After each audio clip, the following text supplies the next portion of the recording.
আঙ্গ দেশের বাড়ি তামনে যাইবেন নি গো ভাই, হারা বছর দুয়ার খোলা রাইখুমান্নের লাই।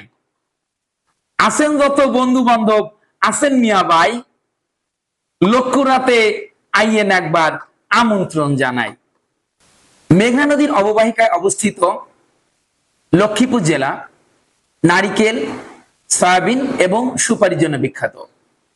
আমার জেলায় সবচেয়ে সেরা এই বিষয়ের উপর আজকে বিতর্কের জন্য এই মুহূর্তে আহ্বান করছি লক্ষ্মীপুর থেকে আগত বিতর্কিক আদিবকে। আদিব, আসসালামু আলাইকুম। আজ্জা আরে বিতর্কের মঞ্চে আমন্ত্রণ জানালাই আমি আন্তরিকভাবে ধন্যবাদ জানাই। আজ যে বিতর্কের বিষয় নির্ধারিত হয়েছে যে আজ জেলায় সেরা, এটা কি আর কম লাগেনি যে আজ জেলায় সেরা, কিন্তু তবুও আইসিআই ওই বরিশালে কিছু অশিক্ষিত আছে এগুলো বুঝাইতাম যে আজ জেলায় সেরা। শুরুতে আইকা অন্য জেলার প্রকারে বর্ণনা করতাম চাই। প্রথমে আই মাগুরার এক আফার কাছে আই ঠিকই কইলো যে সাকিব আল হাসান ছাড়া নাকি ক্রিকেট চলে না। হেগুনের জেলার বিখ্যাত লোক নাকি সাকিব। হেগুন উল্টা সাকিবের লগে হেগুনে মাগুরা জেলার কথা কই সাকিবের লগে হেগুনে মাগুরা জেলার তুলনা করি মাগুরারে হসাই দিছে। সাকিব হিকে আইসি আনে ঠিকই, কিন্তু কোন তথ্য লই আইয়ে না সাকিব খেলে নাকি খেলে না, খেলতে হারেনি। এবারে ঢাকার কাছে ঢাকায় ওগা মামা ওগা কই গেছে যে হেগুন নাকি হাইফাই ক্লাসের চাকরি করে আর আমরা নাকি কৃষিকাজ করি। হেগুন তো হাইফাই ক্লাসে চাকরি করি, দিন শেষে মদ গাঁজা খায়, হরি খায়।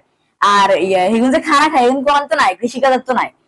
এবার পাবনার কাছে পাবনার হেগুন কইলো যে 63টা জেলার তো হেগুনের কাছে মানুষ চিকিৎসা লই আবার দেশে সুস্থ হয়ে হিড়ি দেয়।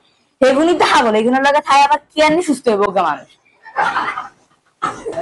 এবার টাঙ্গাইলের এক হাফা কইলো হেগুনে যে নাকি মাইয়ারা এত সুন্দর এগুনে হিসে নাকি হোলারা হাগল হয়ে ঘুরে।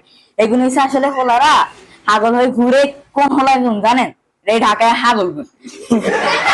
ঢাকায় হাগল গুণ এগুলো হিসে হাগলের লাইন ঘুরে ওখান আর হেগুনে কইতাম চাই না নাচলে কোনো মাইয়া সুন্দর না। এবার বরিশাল্লা আফাগো কাছে হেগুনের মুখ হচ্ছে এত বড়, হেগুন হারাদিন কথা কইতো কামের কাম কিচ্ছু তো করেই না। আর হেগুন কয়েছে হেগুন বিভিন্ন জেলা যায় মানুষ শিক্ষিত করতো, আঙ্গ জেলায় হেগুন শিক্ষিত করতো, কিন্তু এগুন তো অশিক্ষিত। হেগুন আঙ্গ জেলায় উল্টে শিক্ষিত হেগুনের জেলা ফেরত যায়। এবার আজ জেলার সম্পর্কে কিছু কথা কই। জেলা প্রতিষ্ঠিত হয়েছিল 1988 সালে।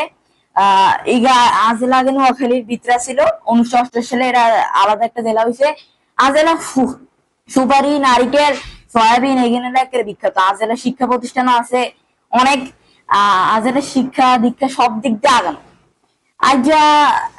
আজ এনে শেষ করতাম চাই। ধন্যবাদ।